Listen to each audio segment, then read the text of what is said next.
জাহান্নামীদেরকে ডাক দেয়া বলবো, জাহান্নামীরা জাহান্নামে যাও। জাহান্নামীরা যখন জাহান্নামে দেওয়া হবে, জান্নাতীদেরকে জান্নাতে দেওয়া হবে।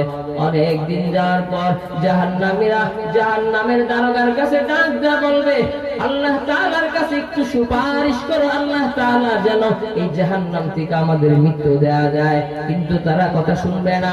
জাহান্নামীদেরকে ডাক দেয়া বলবে, তোমাদের কাছে কি কোনো পয়গম্বর আসে নাই? সকলেই বলবে, হা হা হা, পয়গম্বর এসেছিল, কিন্তু আমরা তাকে মিথ্যা প্রতিপন্ন করেছি, মিথ্যাবাদী বলে আমরা তাকে মানি নাই। তাই আল্লাহ তাআলার ফেরেশতারা তখন বলবে, দুনিয়ার মধ্যে যেহেতু পয়গম্বরদেরকে মানো নাই, তাদেরকে তোমরা মিথ্যা বলেছো, তাদেরকে তোমরা মিথ্যাবাদী বলে আখ্যায়িত করেছো, নানান রকমের কষ্ট দিয়েছো। এখন জাহান্নামের মধ্যে থাকিয়া থাকিয়া আল্লাহ তাআলার আযাব ভোগ করতে থাকো। জাহান্নামীরা বুঝে যাবে, জাহান্নামের দারোগাদের কাছে বলিয়া কোনো লাভ নাই।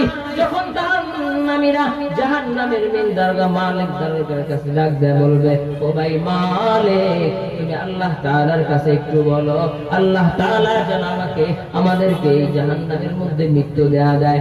জাহান্নামের ভয়াবহতা আর সহ্য হয় না, জাহান্নামের আগুন আর সহ্য হয় না, জাহান্নামের আগুন সহ্য করার মতো না। মালিক 100 না 1000 বছর পরে তাদের ডাকে সাড়া দিবে।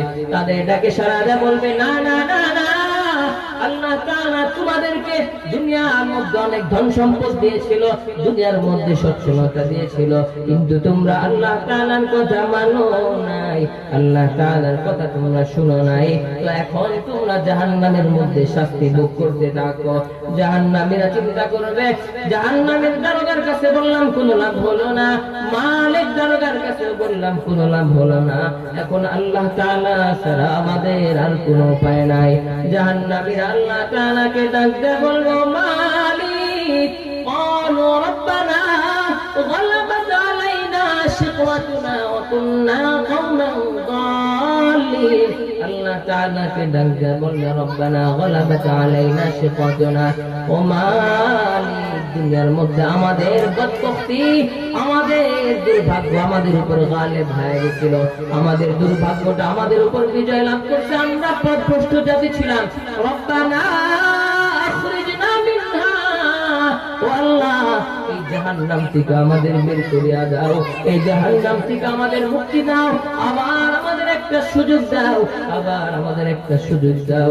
দুনিয়ার মধ্যে যে তোমার বিধিবিধান মানবো, পয়গম্বর আরবের বিধানগুলো মানবো, তোমার নাফরমানি করব না। যখন আল্লাহ তাআলার কাছে বলবে, আল্লাহ তাআলা রাগান্বিত হয়ে বলবে, আল্লাহ তাআলা গুসা করে বলবে, ক্বালা সাউ ফিহা ওয়ালা তুকাল্লিমুন, ও পাপীদের দল, ক্বালা সাউ ফিহা ওয়ালা তুকাল্লিমুন, চুপ চুপ চুপ থাক, আমি আল্লাহ তাআলার কাছে কোনো বাইনা চলবে না। জাহান্নামের আগুন লাঞ্ছনার সাথে ভোগ করতে থাক, আমি আল্লাহ তাআলার সাথে এই ব্যাপারে কোনো কথাও বলতে পারবা না। সন্তান যখন মায়ের কাছে যায় কোন একটা বিষয় নিয়ে, অথবা কেউ তাকে মারার পরে যদি মায়ের কাছে যায়, মাকে যায় বলো, মুখে আমাকে মারছে, তুমি এখন একটা বিচার করে দাও, সেখানে মাই যদি বলে তোকে মারছে তো ভালো করছে, তো সন্তানের অবস্থা কি রূপ হইতে পারে?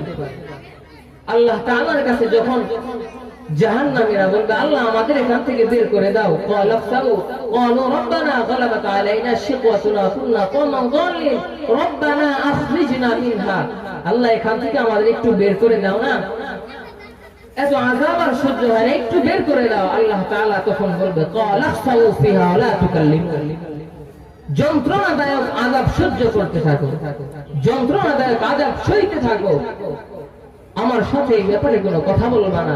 জাহান্নামীদের অবস্থা তখন কি রূপ হইতে পারে? শেষ ভরসাও যখন শেষ হয়ে যাবে। এই জন্য আল্লাহ রাসূল সাল্লাল্লাহু আলাইহি ওয়াসাল্লাম বললেন, মান আহাব্বা সুন্নতি ফাকাদ আহাব্বানি ওয়া মান আহাব্বানি কানা মাই ফিল জান্নাহ।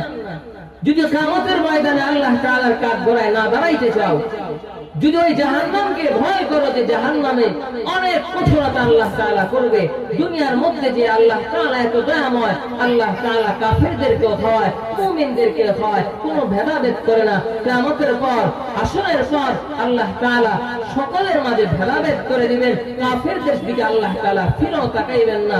এই জন্য রাসূল সাল্লাল্লাহু আলাইহি সাল্লাম বলে, যদি মুক্তি চাও, যদি সেদিনটা আল্লাহ তাআলা আযাব ও গজব থেকে রেহাই চাও, যদি সেদিন আল্লাহ তাআলা রাগান্বিত অবস্থা থেকে মুক্তি চাও, তাহলে আমি পয়গম্বরের দেখানো মত অনুযায়ী জীবনটা চালাও। যদি আমি পয়গম্বরের দেখানো মত অনুযায়ী জীবন চালাইতে পারো, তাহলে তুমি সফল কাম হয়ে যাবা, তাহলে তুমি সফলতা পাইবা। অন্যথায় আল্লাহ তাআলার রাগান্বিত থেকে, আল্লাহ তাআলা তৈয়ার করা জাহান্নাম থেকে তোমাকে কেউ মুক্তি দিতে পারবে না। পয়গম্বরের জীবন আদর্শ দিয়ে যদি আমি আমার জীবন সাজাই, দুনিয়ার মধ্যে সামান্য কষ্ট হলো, চিরকাল যে আল্লাহ তাআলা আখিরাত আমাদের জন্য সাজায় রাখছে, চিরকাল জান্নাত আমাদের জন্য প্রস্তুত করে রাখছে, এই জান্নাতের কাছে দুনিয়ার সামান্য এই কষ্ট কিছুই মনে হবে না যদি আমি ঈমান ঠিক রাখি, যদি আমার ঈমানটা ঠিক থাকে, যদি আমার এই বিশ্বাস থাকে কিয়ামতের দিন আল্লাহ তাআলার কাছে হাজিরা দেওয়া লাগবে, আল্লাহ তাআলার কাছে উপস্থিত হওয়া লাগবে।